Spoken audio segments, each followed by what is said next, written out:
नमस्कार दोस्तों, स्वागत है आपका वनडे एग्जाम सेंटर में। दोस्तों, आज के वीडियो में हम लोग बीए फर्स्ट सेमेस्टर राजनीति विज्ञान का जो पेपर है जिसका नाम है Indian national movement and constitution of India, उसे संबंधित एक मॉडल पेपर का हम लोग अध्ययन करेंगे। ये हमारा तीसरा मॉडल पेपर होगा। इसके पहले हम लोगों ने 2 और मॉडल पेपर का अध्ययन कर लिया है। अगर आपने उसको नहीं देखा है तो आप हमारे प्लेलिस्ट में जाकर के देख सकते हैं। आपका ये मॉडल पेपर कुल 3 खंड में विभाजित होगा। पहला खंड अ है, दूसरा खंड ब है और तीसरा खंड स है। एक एक करके हम लोग तीनों खंडों का अध्ययन करेंगे। हम लोग जानेंगे कि इसमें आपसे क्या पूछा गया है और उसका उत्तर आपको किस प्रकार से लिखना होगा। पहला खंड अ है, इसमें आपसे अति लघु उत्तरीय प्रश्न पूछा गया है और प्रत्येक प्रश्न का उत्तर आपको अधिकतम 50 शब्द में यहाँ पर देना होगा। देख लेते हैं कि इसमें आपसे क्या पूछा गया है और उसका उत्तर आपको किस प्रकार से लिखना है। पहला प्रश्न है, संविधान संशोधन की प्रक्रिया क्या है, यानी भारतीय संविधान को किस प्रकार से संशोधित किया जा सकता है, उसी के बारे में आपको यहाँ पर लिखना है। तो उत्तर में आप लिखेंगे कि भारतीय संविधान के अनुच्छेद 368 में संविधान संशोधन की प्रक्रिया दी गई है। यह जो है दक्षिण अफ्रीका से लिया गया है। यह प्रक्रिया संसद के किसी भी सदन में विधेयक पेश करने से शुरू होती है, यानी जब हम संसद के किसी सदन में, चाहे लोकसभा में चाहे राज्यसभा में विधेयक पेश करेंगे, तब संविधान संशोधन की प्रक्रिया शुरू होगी। यह विधेयक जो है दोनों सदनों द्वारा विशेष बहुमत से पारित होना अनिवार्य है, यानी लोकसभा भी इसको विशेष बहुमत से पारित करेगी और राज्यसभा भी इसको विशेष बहुमत से पारित करेगी। विशेष बहुमत का आशय होता है कि कुल सदस्यता का बहुमत और उपस्थित सदस्यों का 2/3 बहुमत से इसको पारित होना अनिवार्य है। यदि संविधान संशोधन संघीय ढांचे से जुड़ा होगा तो संशोधन के लिए आधे राज्यों के विधानमंडल की मंजूरी भी आवश्यक होती है। अंत में राष्ट्रपति जब इस पर सहमति देता है तो संविधान संशोधित हो जाता है, यानी प्रक्रिया पूरी हो जाती है। इतना आपको उत्तर में लिखना होगा। दूसरा प्रश्न देख लेते हैं। इसमें आपसे पूछा गया है कि किन्हीं 3 मौलिक अधिकारों के नाम लिखिए। तो यहाँ पर आपको 3 मौलिक अधिकारों का नाम लिखना है। तो उत्तर में आप लिखेंगे, भारतीय संविधान के भाग 3 में नागरिकों के लिए 6 मौलिक अधिकार दिए गए हैं। इनमें से 3 प्रमुख अधिकार निम्नलिखित हैं। एक एक करके तीनों का नाम हम लोग यहाँ पर लिखेंगे। पहला है समानता का अधिकार, जो अनुच्छेद 14 से 18 तक वर्णित है। यह कानून के समक्ष सभी की समानता और भेदभाव के निषेध को सुनिश्चित करता है, यानी यह सुनिश्चित करता है कि कानून के दृष्टि में किसी के साथ भेदभाव नहीं किया जाएगा। दूसरा जो अधिकार है वह है स्वतंत्रता का अधिकार, जो संविधान में अनुच्छेद 19 से 22 तक वर्णित है। इसमें भाषण देने की स्वतंत्रता है, अभिव्यक्ति की स्वतंत्रता है, शांतिपूर्ण सम्मेलन जैसी स्वतंत्रता का वर्णन इसमें किया गया है। तीसरा अधिकार देख लेते हैं। तीसरा है शोषण के विरुद्ध अधिकार, जो अनुच्छेद 23 और 24 में वर्णित है। यह मानव तस्करी और बाल श्रम पर रोक लगाता है। इतना आप लिख देंगे तो आपके प्रश्न का उत्तर पूरा हो जाएगा। आगे बढ़ते हैं, तीसरा प्रश्न देख लेते हैं। इसमें आपसे पूछा गया है कि प्रस्तावना की मुख्य विशेषता बताइए, यानी भारतीय संविधान की जो प्रस्तावना है उसमें कौन कौन सी विशेषता पाई जाती है, उसी विशेषताओं के बारे में आपको यहाँ पर लिखना होगा। तो उत्तर में आप लिखेंगे कि भारतीय संविधान की प्रस्तावना को संविधान की आत्मा और कुंजी कहा जाता है। इसकी मुख्य विशेषताएं निम्नलिखित हैं। एक एक करके हम लोग इसकी विशेषताओं का अध्ययन करेंगे। पहली विशेषता है सत्ता का स्रोत, यानी प्रस्तावना जो है स्पष्ट करती है कि शक्ति का अंतिम स्रोत भारत के लोग हैं, यानी शक्ति किसी राजनीतिक पार्टी में नहीं है, किसी शासक में नहीं है, बल्कि शक्ति का जो अंतिम स्रोत है वो भारत के लोग हैं। दूसरी विशेषता है राज्य का स्वरूप। यह भारत को एक संपूर्ण प्रभुत्व संपन्न, समाजवादी, पंथ निरपेक्ष, लोकतंत्रात्मक गणराज्य घोषित करती है। अगली जो विशेषता है वो संविधान के उद्देश्य को लेकर के है। इसका लक्ष्य सभी नागरिकों को न्याय प्रदान करना, और न्याय भी 3 प्रकार का प्रदान करता है, सामाजिक, आर्थिक और राजनीतिक। इसके अलावा स्वतंत्रता, समानता और बंधुत्व सुनिश्चित करना है। प्रस्तावना संविधान के मूल दर्शन और आदर्शों को संक्षेप में प्रस्तुत करती है। इतना आप लिख देंगे तो आपके प्रश्न का उत्तर पूरा हो जाएगा। चौथा प्रश्न देख लेते हैं। इसमें आपसे पूछा गया है कि राष्ट्रपति के अध्यादेश जारी करने की शक्ति पर टिप्पणी लिखिए। राष्ट्रपति जो अध्यादेश जारी करता है उसी पर आपको टिप्पणी लिखना है। तो उत्तर में आप लिखेंगे कि भारतीय संविधान के अनुच्छेद 123 के अनुसार राष्ट्रपति को अध्यादेश जारी करने की शक्ति तब प्राप्त होती है जब संसद का सत्र नहीं चल रहा हो, यानी जब संसद का सत्र नहीं चलता है और किसी गंभीर विषय पर तुरंत कानून बनाने की आवश्यकता पड़ जाती है, तो अनुच्छेद 123 का प्रयोग करके राष्ट्रपति अध्यादेश जारी करता है। यह शक्ति राष्ट्रपति की विधायी शक्तियों का हिस्सा है, विधान बनाने की शक्तियों का हिस्सा है। जारी किए गए अध्यादेश का कानूनी प्रभाव संसद द्वारा बनाए गए अधिनियम के समान ही होता है। यानी जिस प्रकार से संसद कानून बनाता है वो प्रभावी होता है, उसी प्रकार से राष्ट्रपति का अध्यादेश भी प्रभावी होता है। हालांकि संसद का सत्र दोबारा शुरू होने के 6 सप्ताह के भीतर इसे संसद की स्वीकृति मिलना अनिवार्य है, अन्यथा यह निष्प्रभावी हो जाता है। यानी संसद अगर 6 सप्ताह के भीतर इसको स्वीकृति प्रदान नहीं करता है तो यह अध्यादेश जो है निष्प्रभावी हो जाता है। आगे बढ़ते हैं, अगला प्रश्न देख लेते हैं। 5वां प्रश्न है, इसमें आपसे पूछा गया है कि भारतीय संविधान 26 जनवरी को ही क्यों लागू हुआ। क्यों जो है भारतीय संविधान जो है 26 जनवरी को ही लागू हुआ। तो उत्तर में आप लिखेंगे कि भारतीय संविधान को 26 जनवरी को लागू करने का मुख्य कारण इसका ऐतिहासिक महत्व था। इसी दिन वर्ष 1930 में भारतीय राष्ट्रीय कांग्रेस ने लाहौर अधिवेशन में पारित पूर्ण स्वराज के संकल्प के बाद पहली बार स्वतंत्रता दिवस मनाया था। यानी जब भारतीय राष्ट्रीय कांग्रेस का 1930 में अधिवेशन हुआ था लाहौर में, तब इसी दिन को पूर्ण स्वराज घोषित किया गया था। इसी कारण जो है संविधान इस दिन लागू किया गया। संविधान 26 नवंबर 1949 को ही बनकर तैयार हो गया था, लेकिन 1930 की उस ऐतिहासिक घोषणा की याद को अक्षुण्ण बनाए रखने के लिए इसे 2 महीने बाद यानी 26 जनवरी 1950 को आधिकारिक रूप से पूरे देश में लागू किया गया। इतना आप लिख देंगे तो आपके प्रश्न का उत्तर पूरा हो जाएगा। अब आगे बढ़ते हैं, अगला खंड ब है। इसमें आपसे लघु उत्तरीय प्रश्न पूछा गया है और प्रत्येक प्रश्न का उत्तर आपको अधिकतम 200 शब्द में यहाँ पर देना होगा। दोस्तों एक जरूरी सूचना है, अगर आपका परीक्षा समाप्त हो जाए तो आप हमारे व्हाट्सएप नंबर 8307386616 पर अपना पेपर भेज सकते हैं, जिसका उसका सोल्यूशन मैं आपको उपलब्ध करा सकूं। आगे बढ़ते हैं, अगला प्रश्न देख लेते हैं। इसमें आपसे पूछा गया है कि भारतीय संविधान के स्रोतों की विवेचना कीजिए।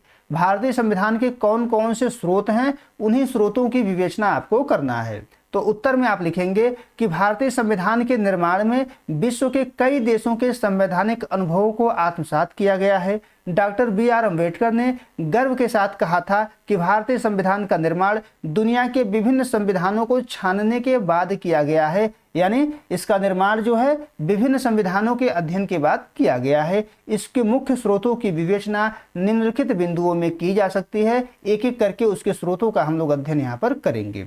भारतीय संविधान का जो पहला स्रोत है वो भारत शासन अधिनियम 1935 है। भारतीय संविधान लगभग 2/3 हिस्सा इसी अधिनियम से लिया गया है। यानी भारत के संविधान का 2/3 हिस्सा जो है भारत शासन अधिनियम 1935 से ही लिया गया है। भारतीय संविधान का संघीय योजना, राज्यपाल का कार्यालय, न्यायपालिका का ढांचा, लोक सेवा आयोग और आपातकालीन उपबंध जो संविधान में दिया गया है वो भारत शासन अधिनियम 1935 से ही लिया गया है। अगला स्रोत है ब्रिटिश संविधान। ब्रिटिश संविधान से संसदीय शासन प्रणाली लिया गया है, कानून का शासन लिया गया है, विधायी प्रक्रिया लिया गया है, एकल नागरिकता लिया गया है, द्विसदनी व्यवस्था भी ब्रिटिश संविधान से ही लिया गया है। अगला जो स्रोत है वो है संयुक्त राज्य अमेरिका का संविधान, और संयुक्त राज्य अमेरिका के संविधान से मौलिक अधिकार लिए गए हैं, न्यायपालिका की स्वतंत्रता लिया गया है, न्यायिक पुनरावलोकन लिया गया है, राष्ट्रपति पर महाभियोग और सर्वोच्च न्यायालय एवं उच्च न्यायालय के न्यायाधीशों को पद से हटाने की जो प्रक्रिया है ये अमेरिका के संविधान से ही लिया गया है। आगे बढ़ते हैं, अगला जो स्रोत है वो आयरलैंड का संविधान है, और आयरलैंड के संविधान से हम लोग राज्य के नीति निर्देशक तत्व लिए हुए हैं, राष्ट्रपति के निर्वाचन की पद्धति लिए हुए हैं, राज्यसभा में सदस्यों का नामांकन आयरलैंड के संविधान से ही लिया गया है। अब आगे बढ़ते हैं, अन्य महत्वपूर्ण स्रोतों को देख लेते हैं। इसमें पहला कनाडा है। कनाडा से एक सशस्त्र केंद्र के साथ संघीय व्यवस्था और केंद्र द्वारा राज्यपालों को जो नियुक्ति किया जाता है इसको कनाडा से ही लिया गया है। अगला ऑस्ट्रेलिया से है।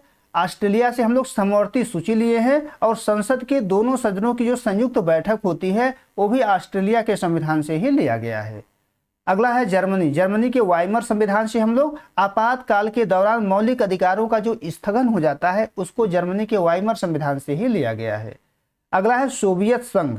सोवियत संघ से हम लोग मौलिक कर्तव्य लिए हुए हैं, और प्रस्तावना में जो सामाजिक, आर्थिक एवं राजनीतिक न्याय का आदर्श दिया गया है यह भी सोवियत संघ के संविधान से ही लिया गया है। अगला है दक्षिण अफ्रीका। दक्षिण अफ्रीका से हम लोग संविधान संशोधन की प्रक्रिया और राज्यसभा के सदस्यों का जो निर्वाचन होता है यह दक्षिण अफ्रीका से ही लिया गया है। अंत में हम लोग निष्कर्ष लिखेंगे और निष्कर्ष में हम लोग लिखेंगे कि भारतीय संविधान उधार का एक बोरा मात्र नहीं है, बल्कि इसे भारतीय परिस्थितियों और आवश्यकताओं के अनुरूप ढालकर तैयार किया गया एक अद्वितीय जीवंत दस्तावेज है। इतना आप लिख देंगे तो आपके प्रश्न का उत्तर पूरा हो जाएगा। अब आगे बढ़ते हैं, 7वां प्रश्न देख लेते हैं। इसमें आपसे पूछा गया है कि संघ एवं राज्यों के बीच विधायी संबंध एवं प्रशासनिक संबंधों का वर्णन कीजिए। यानी भारतीय संविधान में संघ एवं राज्यों के बीच जो विधायी संबंध दिया गया है और जो प्रशासनिक संबंध दिया गया है संविधान में, उसी का वर्णन आपको यहाँ पर करना है।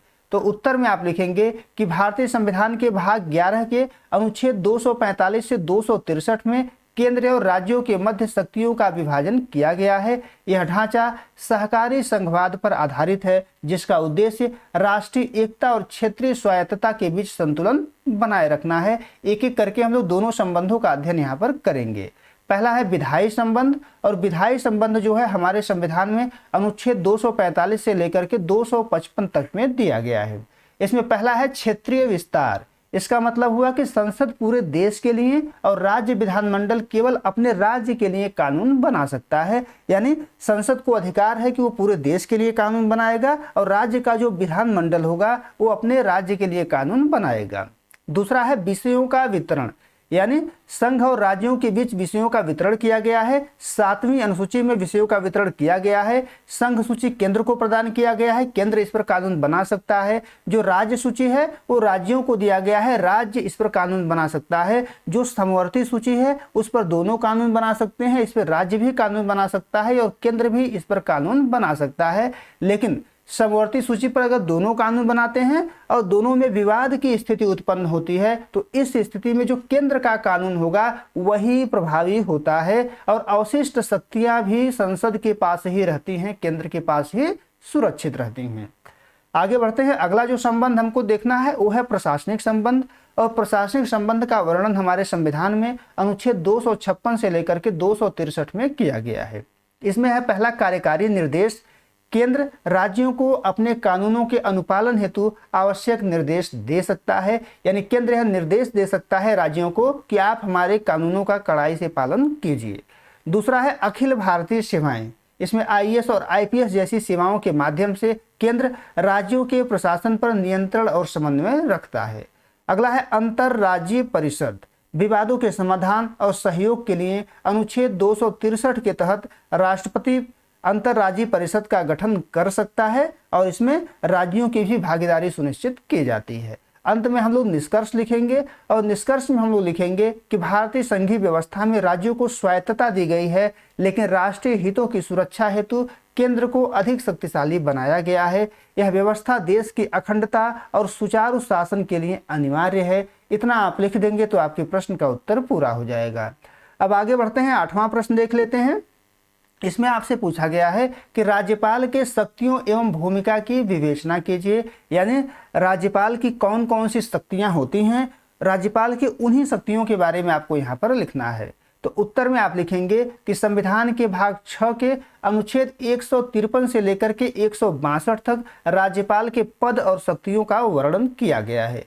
राज्यपाल राज्य की कार्यपालिका का औपचारिक प्रमुख होता है, जिसकी नियुक्ति राष्ट्रपति के द्वारा की जाती है। यानी राज्यपाल जो है राष्ट्रपति के द्वारा नियुक्त किया जाता है।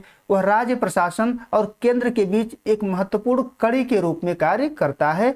अब देख लेते हैं कि उसकी प्रमुख शक्तियां कौन कौन सी होती हैं। राज्यपाल की प्रमुख शक्तियां, पहली शक्ति है कार्यकारी शक्तियां। राज्यपाल की जो पहली शक्ति है वो कार्यकारी शक्ति है। राज्य सरकार के पास सभी शासन संबंधी कार्य राज्यपाल के नाम से ही किए जाते हैं। वह मुख्यमंत्री और उनकी सलाह पर अन्य मंत्रियों की नियुक्ति करता है। यानी जब मुख्यमंत्री सलाह देते हैं कि वह नियुक्ति करे तो अन्य मंत्रियों की नियुक्ति राज्यपाल के द्वारा की जाती है और मुख्यमंत्री की नियुक्ति भी राज्यपाल के द्वारा ही किया जाता है। इसके अतिरिक्त वह राज्य के महाधिवक्ता और राज्य लोक सेवा आयोग के अध्यक्ष की भी नियुक्ति करता है। यह भी राज्यपाल के द्वारा ही किया जाता है। राज्यपाल की दूसरी शक्ति है विधायी शक्तियां। राज्यपाल जो है राज्य विधानमंडल का अभिन्न अंग होता है। वह विधानमंडल का जो सत्र होता है विधानसभा का, उस सत्र को बुला सकता है, सत्र को स्थगित कर सकता है और विधानसभा को भंग कर सकता है। विधानमंडल द्वारा पारित विधेयक राज्यपाल की सहमति के बाद ही कानून बनते हैं। अनुच्छेद 213 के तहत उसे अध्यादेश जारी करने की भी शक्ति प्राप्त होती है। इसका प्रयोग करके वह अध्यादेश जारी कर सकता है। अगली शक्ति है वित्तीय शक्तियां। राज्य का जो वार्षिक बजट होता है, जिसको वित्तीय विवरण कहा जाता है, राज्यपाल के अनुमति से ही विधानमंडल में पेश किया जाता है। उसकी पूर्व सहमति के बिना धन विधेयक पेश नहीं किया जा सकता है, यानी राज्यपाल के सहमति से ही धन विधेयक पेश किया जाता है। अगला है न्यायिक शक्तियां। अनुच्छेद 161 के तहत राज्य की कार्यपालिका शक्ति के अंतर्गत आने वाले विषयों पर सजा को कम या निलंबित कर सकता है, यानी राज्यपाल को यह अधिकार है कि कोई व्यक्ति सजा पाया हुआ है तो वह अनुच्छेद 161 के तहत उस सजा को कम कर सकता है, उस सजा को निलंबित कर सकता है, लेकिन मृत्युदंड को नहीं। मृत्युदंड को छोड़ करके यह अपवाद है, यह उसके अधिकार क्षेत्र से बाहर होता है। अंत में हम लोग निष्कर्ष लिखेंगे। निष्कर्ष में हम लोग लिखेंगे कि राज्यपाल की शक्तियां व्यापक हैं, परंतु वह मुख्य रूप से मंत्रिपरिषद की सलाह पर कार्य करता है, यानी मंत्रिपरिषद जिस प्रकार से उसको सलाह देता है उसी प्रकार से राज्यपाल कार्य करता है।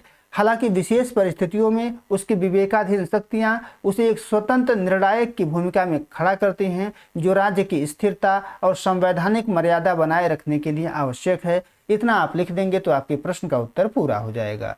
अब आगे बढ़ते हैं, खंड 100 देख लेते हैं। खंड 100 में आपसे दीर्घ उत्तरीय प्रश्न पूछा गया है और प्रत्येक प्रश्न का उत्तर आपको अधिकतम 500 शब्द में यहाँ पर देना होगा। देख लेते हैं कि इसमें आपसे क्या पूछा गया है। इसमें आपसे पूछा गया है कि भारतीय सर्वोच्च न्यायालय का गठन एवं शक्तियों का वर्णन कीजिए। आपको बताना है कि भारतीय सर्वोच्च न्यायालय का गठन किस प्रकार से किया गया है और भारतीय सर्वोच्च न्यायालय में कौन कौन सी शक्तियां विद्यमान हैं, कौन कौन सी शक्तियां सर्वोच्च न्यायालय के पास हैं। तो उत्तर में आप लिखेंगे कि भारतीय संविधान के भाग 5 में अनुच्छेद 124 से 147 तक सर्वोच्च न्यायालय के गठन, स्वतंत्रता, शक्तियों और प्रक्रियाओं का वर्णन है। भारत ने एक एकीकृत न्याय प्रणाली को अपनाया है, जिसमें सर्वोच्च न्यायालय सबसे ऊपर है। इसकी स्थापना 28 जनवरी 1950 को की गई थी। अब देख लेते हैं कि सर्वोच्च न्यायालय का गठन किस प्रकार से किया जाता है। सर्वोच्च न्यायालय का गठन, इसमें पहला है न्यायाधीशों की संख्या। वर्तमान में सर्वोच्च न्यायालय में मुख्य न्यायाधीशों सहित कुल 34 न्यायाधीश विद्यमान हैं। संसद को कानून बना करके न्यायाधीशों की संख्या बदलने का अधिकार है, यानी संसद कानून बना करके इस संख्या को बढ़ा भी सकती है और घटा भी सकती है, लेकिन वर्तमान समय में मुख्य न्यायाधीश को लेकर के कुल 34 की संख्या है। अब इसकी नियुक्ति को देख लेते हैं कि इनकी नियुक्ति किस प्रकार से की जाती है। न्यायाधीशों की नियुक्ति राष्ट्रपति के द्वारा की जाती है, राष्ट्रपति इनको नियुक्त करता है। मुख्य न्यायाधीश की नियुक्ति के मामले में राष्ट्रपति सर्वोच्च न्यायालय और उच्च न्यायालय के उन न्यायाधीशों से परामर्श करते हैं जिन्हें वे उचित समझते हैं। अन्य न्यायाधीशों की नियुक्ति के लिए सीजेआई का परामर्श अनिवार्य होता है। अब जो है कोलेजियम प्रणाली हो गया है। कोलेजियम प्रणाली में कुछ सदस्य होते हैं जो न्यायपालिका के ही होते हैं, उनके सिफारिश पर इनकी नियुक्ति की जाती है। योग्यता की बात कर लेते हैं। जहाँ तक योग्यताएं हैं, वो भारत का नागरिक होना चाहिए, वह किसी उच्च न्यायालय में कम से कम 5 वर्ष तक न्यायाधीश रहा हो या 10 वर्ष तक अधिवक्ता रहा हो, या राष्ट्रपति की दृष्टि में एक सम्मानित विधिवेत्ता रहा हो। राष्ट्रपति अगर देखता है कि वह सम्मानित विधिवेत्ता है तो उसको जो है भारत का न्यायाधीश नियुक्त कर सकता है। आगे बढ़ते हैं। अगला है कार्यकाल, यानी इनका कार्यकाल कितने वर्ष का होता है। तो सर्वोच्च न्यायालय के न्यायाधीश 65 वर्ष की आयु तक अपने पद पर बने रहते हैं। 65 वर्ष की आयु में ये रिटायर होते हैं। अब देख लेते हैं कि सर्वोच्च न्यायालय के पास कौन कौन सी शक्तियां हैं, कौन कौन सा क्षेत्राधिकार इनके पास विद्यमान है। इनकी क्षेत्राधिकार ही इनकी शक्तियां कहलाती हैं। पहला है मूल क्षेत्राधिकार, जो अनुच्छेद 131 के तहत इनको प्राप्त होता है। यह उन मामलों की सुनवाई करता है जो सीधे तौर पर केंद्र और राज्यों के बीच, 2 या 2 से अधिक राज्यों के बीच विवाद से संबंधित होते हैं। यह उनका मूल क्षेत्राधिकार होता है कि 2 राज्यों के बीच जब विवाद हो जाता है या केंद्र और राज्यों के बीच विवाद होता है तो उनकी सुनवाई इनके द्वारा किया जाता है। दूसरा है रिट क्षेत्राधिकार, जो अनुच्छेद 32 के तहत इनको प्राप्त है। नागरिकों के मौलिक अधिकारों के हनन पर सर्वोच्च न्यायालय 5 प्रकार का रिट जारी करता है। इसी को रिट क्षेत्राधिकार कहा जाता है। पहला है बंदी प्रत्यक्षीकरण, दूसरा है परमादेश, तीसरा है प्रतिषेध, चौथा है उत्प्रेषण और 5वां है अधिकार परीक्षा। ये 5 प्रकार का रिट सर्वोच्च न्यायालय के द्वारा जारी किया जाता है। तीसरा है अपीलीय क्षेत्राधिकार। यह भारत का अंतिम अपीलीय न्यायालय है, यानी अंतिम रूप से इसमें अपील किया जाता है। यह संवैधानिक, दीवानी और आपराधिक मामलों में उच्च न्यायालय के फैसलों के खिलाफ अपील सुनता है। आगे बढ़ते हैं। चौथा जो है वो है परामर्शदात्री क्षेत्राधिकार। अनुच्छेद 143 के तहत राष्ट्रपति किसी भी सार्वजनिक महत्व के कानूनी तथ्य पर सर्वोच्च न्यायालय से राय मांग सकते हैं। हालांकि यह राय मांगना राष्ट्रपति के लिए बाध्यकारी नहीं है, राष्ट्रपति की इच्छा के ऊपर निर्भर करता है। पांचवा जो शक्ति है वो है अभिलेख न्यायालय, जो अनुच्छेद 129 के तहत है।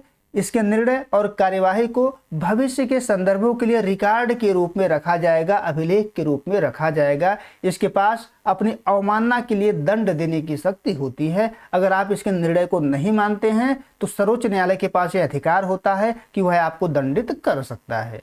अगला है न्यायिक पुनरावलोकन की शक्ति। सर्वोच्च न्यायालय संसद या राज्य विधानसभाओं द्वारा बनाए गए किसी भी कानून की संवैधानिकता को जांच कर सकता है। यदि कानून संविधान के खिलाफ है तो वह उसे शून्य घोषित कर सकता है। इसी को न्यायिक पुनरावलोकन की शक्ति के नाम से जाना जाता है। अंत में हम लोग निष्कर्ष लिखेंगे और निष्कर्ष में हम लोग लिखेंगे कि भारतीय सर्वोच्च न्यायालय न केवल कानून की व्याख्या करने वाला सर्वोच्च निकाय है, बल्कि यह लोकतांत्रिक मूल्यों और संविधान की मर्यादा को बनाए रखने का स्तंभ भी है। अपनी निष्पक्षता और शक्तियों के कारण इसे दुनिया के सबसे शक्तिशाली न्यायालयों में से एक माना जाता है। इतना आप लिख देंगे तो आपके प्रश्न का उत्तर पूरा हो जाएगा। उम्मीद है दोस्तों आपको ये वीडियो पसंद आया होगा। अगर वीडियो आपको अच्छी लगी तो हमारे चैनल को सब्सक्राइब कर लीजिए, वीडियो को लाइक और शेयर कर दीजिए। बहुत बहुत धन्यवाद।